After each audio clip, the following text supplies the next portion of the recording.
este momento.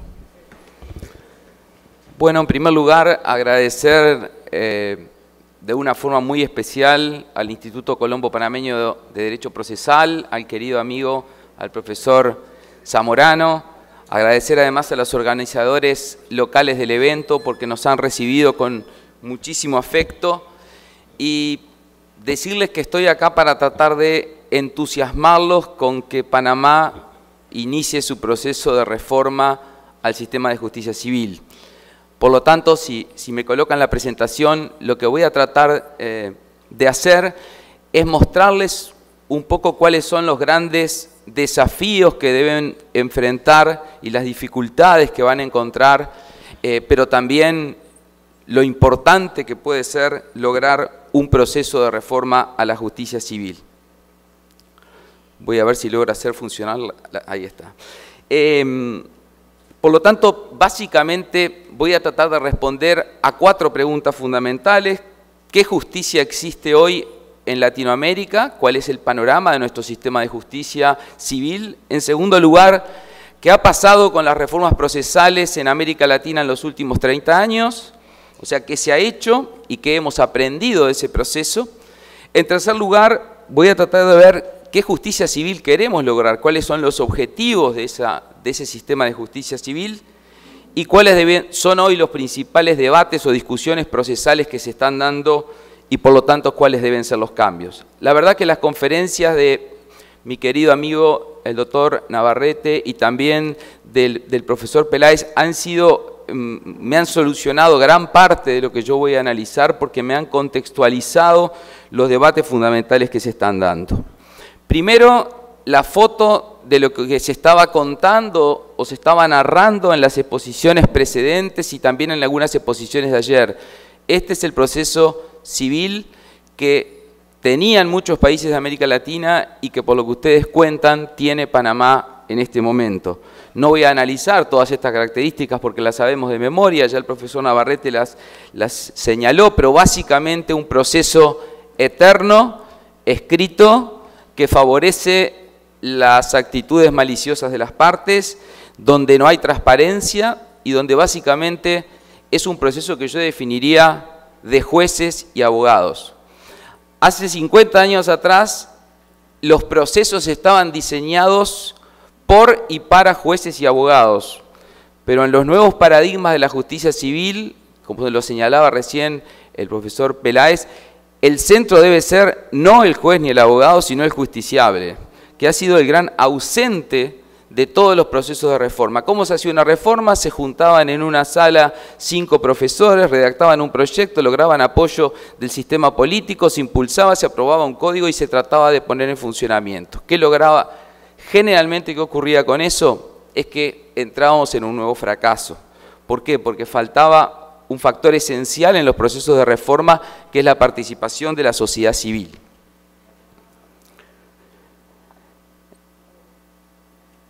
Aquí tienen ustedes una foto donde me gustaría que estuviera Panamá en ese cuadro, de lo que han sido lo que se denominan las 3 grandes fases de los procesos de reforma. El Código Modelo para Iberoamérica del Instituto Iberoamericano de Derecho Procesal generó la primera fase de reformas que fue Uruguay y Perú. Luego en el año 2000, ustedes saben que la Ley de Enjuiciamiento Civil española se transformó en un hito fundamental en estos procesos de reforma, retroalimentados ambos procesos, el del Código Modelo con la Ley de Enjuiciamiento Civil genera la segunda fase de reformas entre los años 2001 y 2010, con varias reformas que se implementaron, y últimamente estamos en un proceso nuevo, que es ya no tomar tanto el modelo español o el modelo del Código Iberoamericano, sino construir procesos de reforma desde las realidades de cada uno de los países. Y eso es algo muy importante porque las primeras 2 fases nos generaron una cantidad de enseñanzas de lo que había que hacer y de lo que no había que hacer, y sobre todo, como señalaba el doctor Navarrete, que lo peor que podemos hacer es importar una reforma de otro país y tratar de implementarla en una realidad social, política, económica, territorial distinta. Por lo tanto, lo fundamental en esta última fase es que, considerando todas las lecciones aprendidas, se redactaron y se diseñaron nuevas reformas hemos tenido recién la referencia al proceso colombiano que está aquí, pero tenemos Bolivia, Brasil, Nicaragua, Ecuador, Costa Rica y ahora algunas provincias argentinas.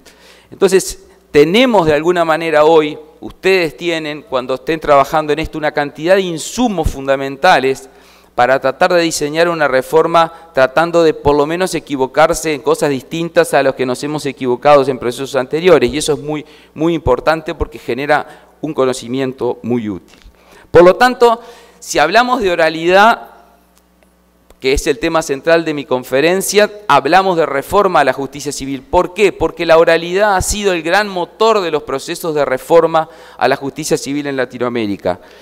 Por suerte pasamos del discurso a la acción. Por suerte en estos últimos 30 años, y diría yo más fuertemente en los últimos 20, dejamos de hablar, de escribir libros y pasamos a transformar todo eso que se había dicho en proyectos implementados, en reforma que están mejorando la situación de la gente, y estos temas van ganando espacio en la agenda pública. Algo similar ocurrió con las reformas procesales penales. Hubo un determinado momento que fue el momento de las reformas procesales penales. Hoy estamos en el momento de las reformas procesales civiles y tenemos que aprovechar esta oportunidad de esta especie de consenso ciudadano que se está dando sobre la necesidad de reforma.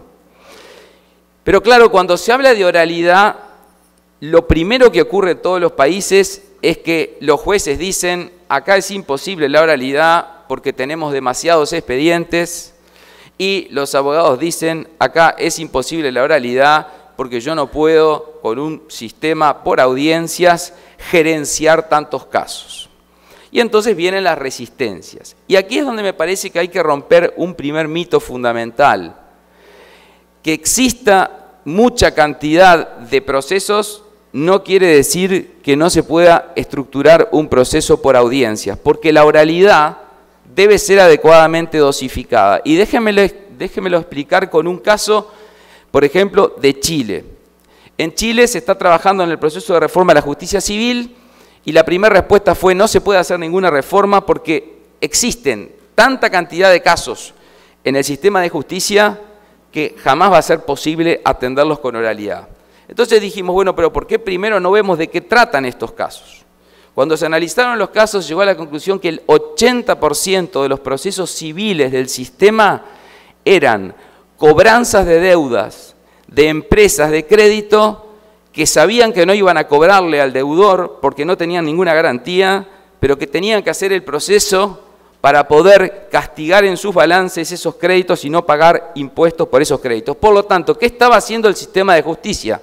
Le estaba privando a los litigantes de un proceso por audiencias, trabajando en empresas que no iban a cobrar jamás esos créditos, pero que entonces hacían funcionar el sistema de justicia para poder transformar lo que era un activo en sus balances en un pasivo.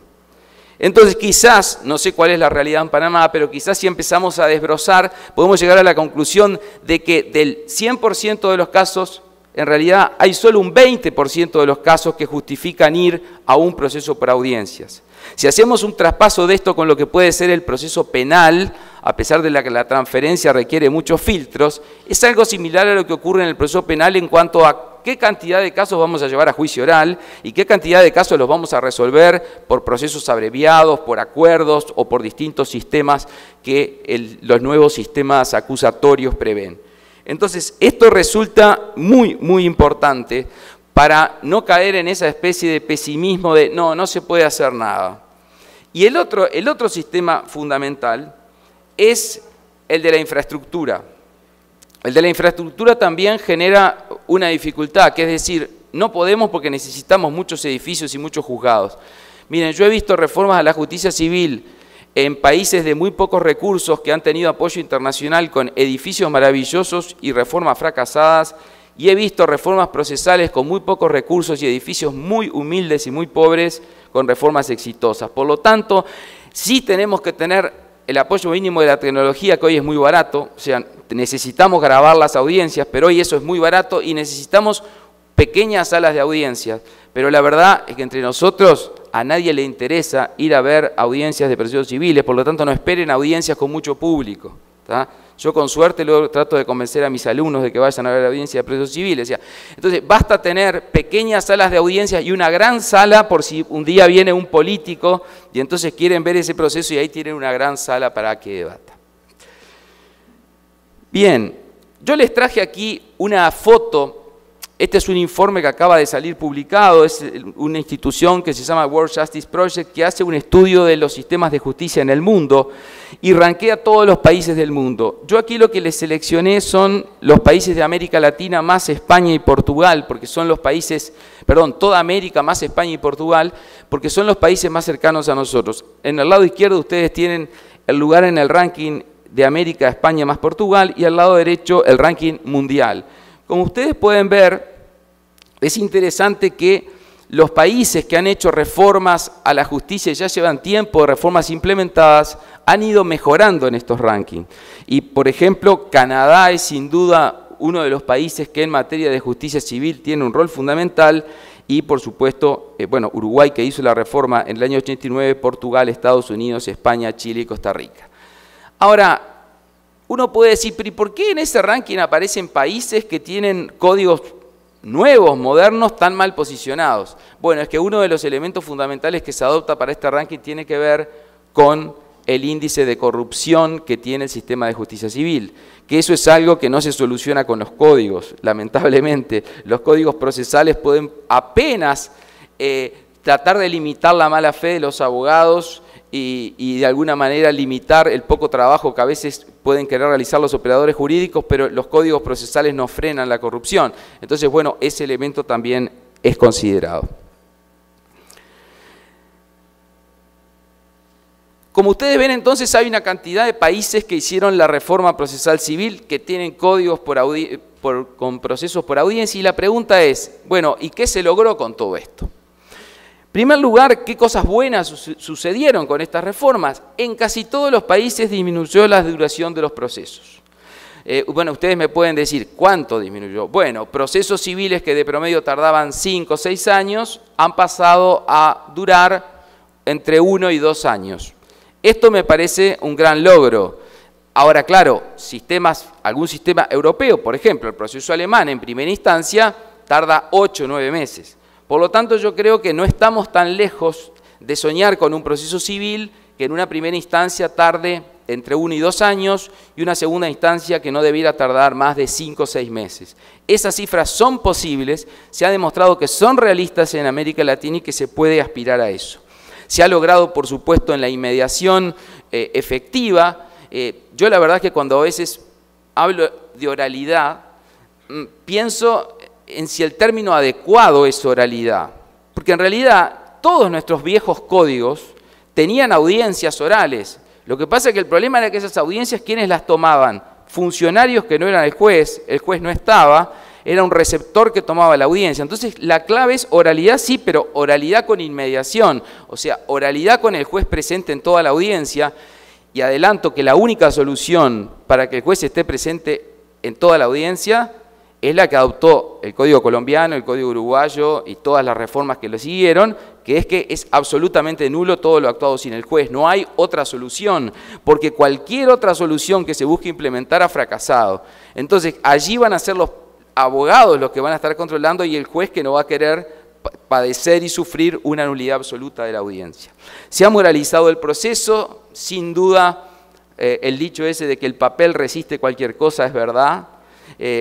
Uno en un papel se anima a escribir cualquier cosa, pero de cara al juez y de cara a su cliente, al cliente de la otra parte, cambia totalmente el escenario. Se ha ganado mucho en gestión en los últimos años. El código en sí mismo no es suficiente, sino que requiere otra serie de instrumentos y la gestión ha sido clave. Pero sin embargo, a pesar de todo esto, seguimos con grandes problemas. Y el principal problema, ya lo puso en el foco el profesor Navarrete, es que en muchos países tenemos procesos orales que son actuados.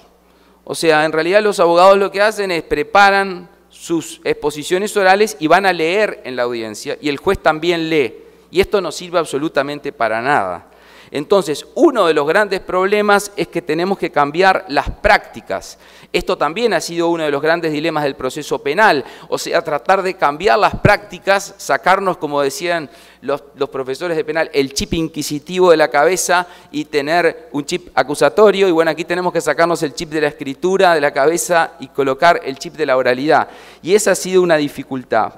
Otra dificultad es la baja participación del justiciable. Y acá hay un tema que los países se están enfrentando y es muy complejo.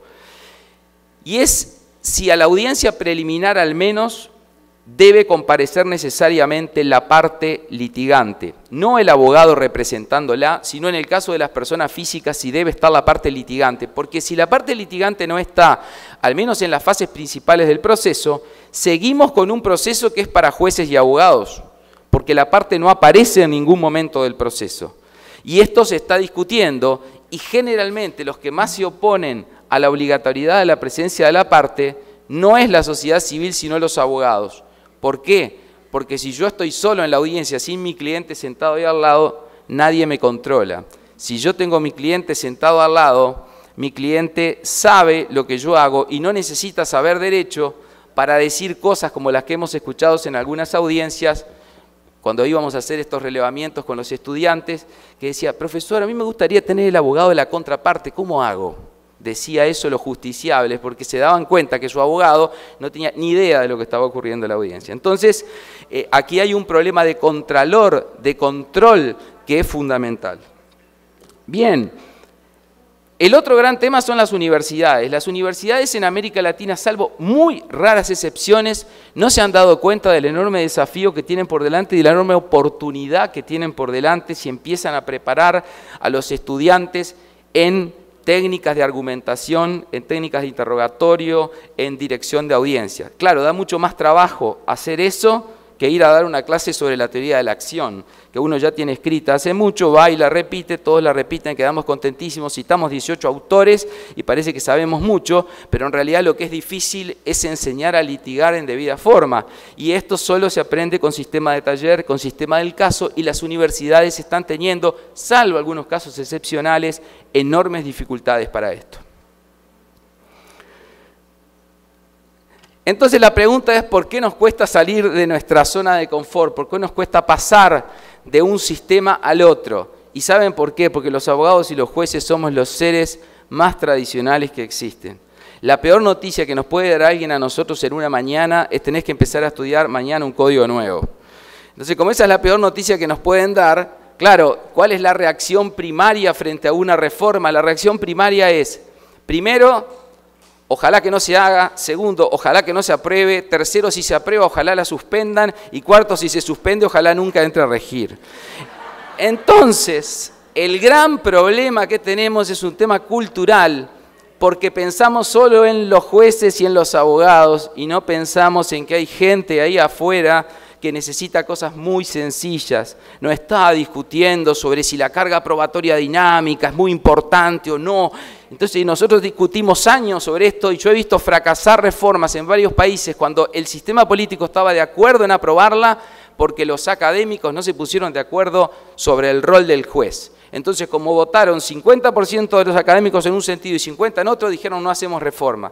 Yo me pregunto, ¿le importa tanto a esa persona que no logra solucionar su pequeño problema? ¿Cuál es realmente el rol del juez? Si puede disponer prueba o no de oficio, tema que me apasiona, quiero aclarar y que respeto muchísimo, pero eso no puede hacer fracasar un proceso de reforma.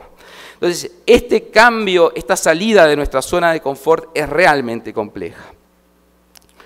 A ver si lo... Ahí está. Entonces, si nosotros miramos qué ha pasado en los procesos de reforma, cada país tiene su agenda y cada país ha tenido objetivos distintos. Yo no voy a leer toda esta lista aburridísima de objetivos, pero ustedes ahí pueden ver que dependiendo de los países aparecen algunos motivos comunes siempre, quiero disminuir la duración de los procesos, pero aparecen también otros objetivos, algunos de política pública, otros que son objetivos claramente procesales, que van de alguna manera generando la necesidad de estos cambios.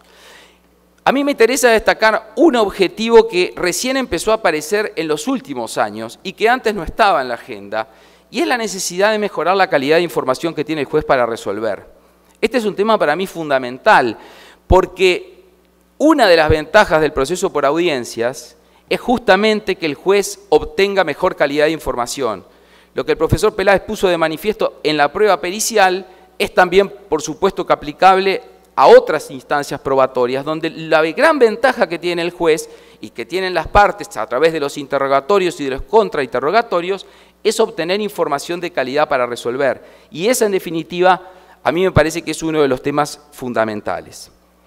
En otros países también se ha mencionado, también lo dijo el doctor Navarrete, el tema de la posible desjudicialización de algunas cuestiones, y empieza a aparecer en la agenda un tema que hoy contamina a toda nuestra América Latina, que es las dificultades para asegurar la independencia judicial. Pero ya les quiero decir que esto no se va a lograr con un código procesal. La independencia judicial es un tema muchísimo más complejo y asegurar la independencia judicial requiere de una cantidad de elementos que no son necesariamente de derecho procesal, pero que son de política pública y de política pública además de corto, mediano y largo plazo que los estados deben adoptar. La pregunta es, bueno, ¿y qué elementos comunes tenemos para impulsar una reforma? Bueno, como ustedes ven allí en esa lista, hay una cantidad de elementos, la posibilidad de acceder hoy más fácilmente a la información, la globalización, las sentencias de la Corte Interamericana con los temas de control de convencionalidad que empiezan a poner en la agenda temas comunes. Casi todos nuestros países tienen problemas similares.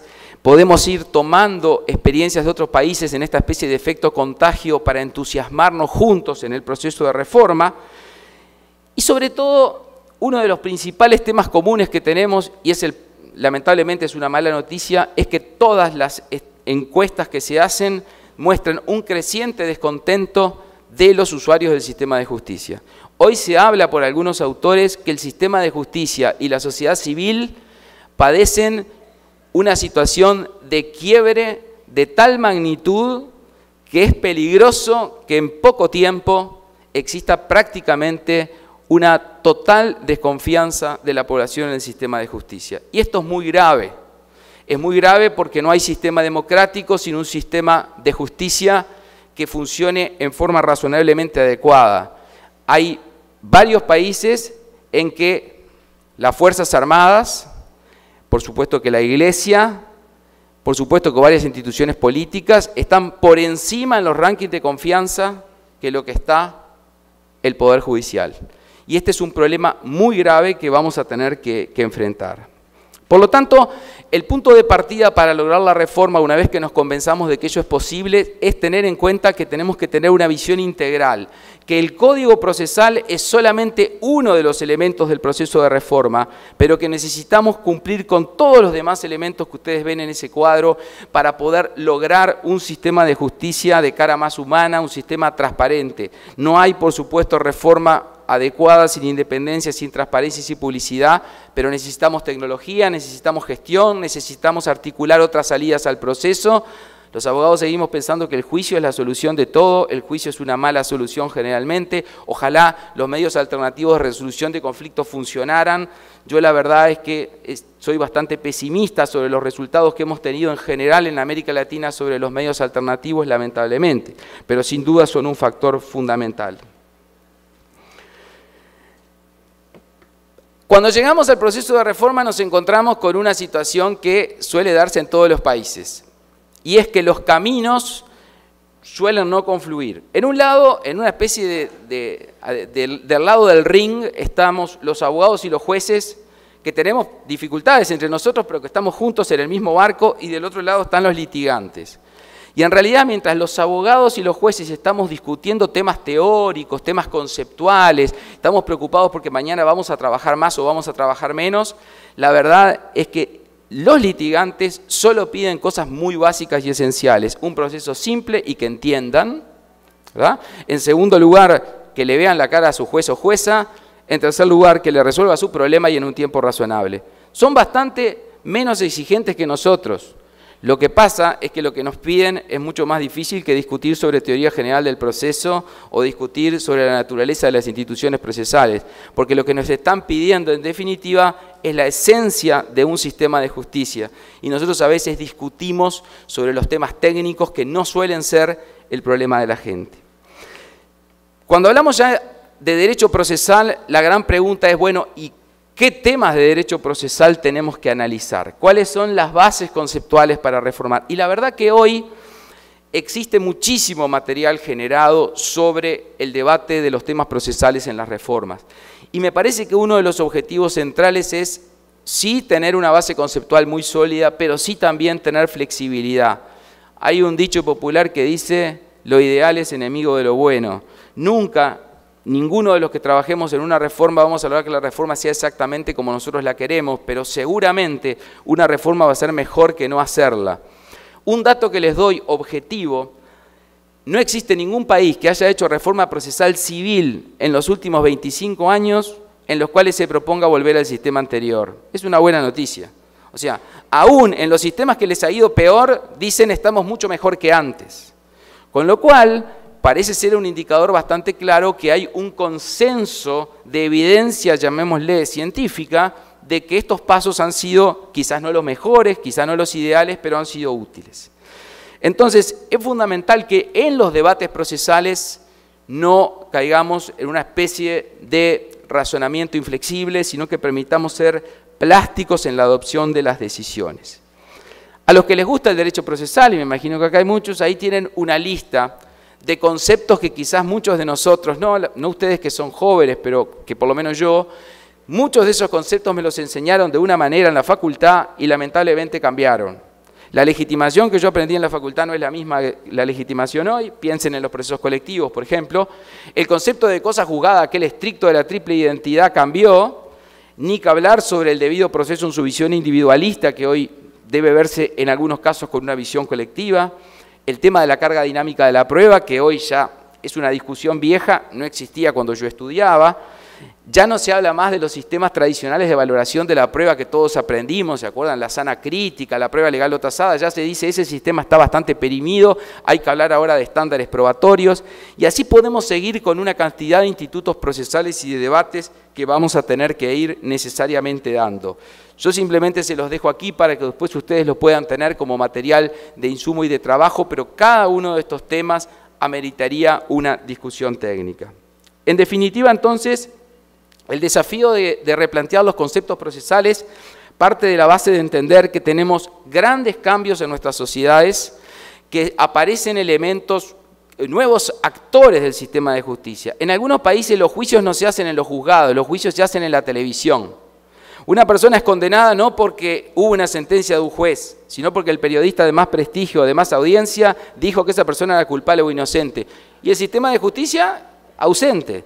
Entonces, esos nuevos operadores, esos nuevos institutos, a lo que le sumo la judicialización de la política y la politización de la justicia, que son dos cuestiones muy complejas, han hecho la necesidad de replantear los conceptos procesales y de tener una nueva visión de estos conceptos procesales que tenemos que enfrentar necesariamente. Para terminar, quiero hacer una breve referencia a las estructuras procesales.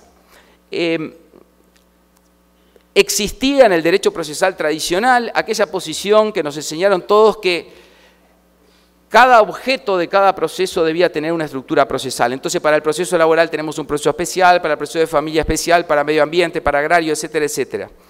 Tenemos que empezar a pensar si esta visión hoy es correcta y no hay que empezar a pensar que el tema no lo determina la materia agraria, ambiental, sino que la especialidad lo determina el caso. Los sistemas que son más pragmáticos empiezan a pensar en un juez con mucha más flexibilidad para darle al proceso el trámite que se adecue más al caso y no tanto a la materia. Y vamos a tener que empezar a discutir esto, y se está discutiendo. Los ejemplos de case management son un ejemplo en el derecho anglosajón, pero tenemos que empezar a pensar. Pero si seguimos con nuestra estructura clásica, yo les diría que una de las cosas fundamentales que podemos pensar es que no necesitamos más que tener... Esto se adelantó y ahí está. No necesitamos más que tener un proceso ordinario por audiencias, un proceso simplificado de pequeñas causas y un proceso monitorio. Con esas tres estructuras procesales no necesitamos más nada en materia civil. Vamos a tramitar los asuntos simples por las pequeñas causas, los asuntos civiles de complejidad que no se hayan podido resolver por los medios alternativos por el proceso ordinario, y todo lo que tenga fehaciencia inicial lo podemos llevar al monitorio. El monitorio tiene como gran atractivo que la oralidad es eventual y además de ser eventual no debiera ser mayor a un porcentaje de 15-20% de los casos. Con lo tanto vamos a tener entre 80 y 85% de los asuntos monitorios que no van a llegar a audiencia y no van a necesitar oralidad. Con estas cuestiones tan sencillas podríamos perfectamente tener estructurado un sistema procesal simple que le resuelva los problemas a la gente. Muchas gracias.